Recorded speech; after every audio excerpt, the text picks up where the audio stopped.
Wato wasan karate ya samo asali ne daga kasar Japan, inda wani yanki da ake kiransu Okinawa suka haramta wa kansu amfani da makami sai da hannu kawai.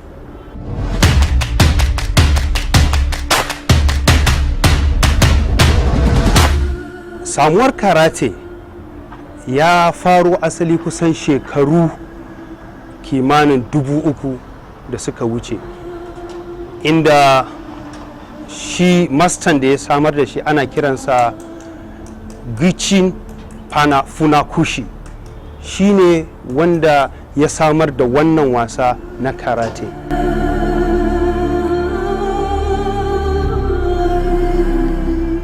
Shi Gichi Funakoshi shi ne wanda ya samar da ko kuma ya assasa ya bunƙasa wannan wasa na karate a duniya har ya shahara ya kawo wannan lokaci.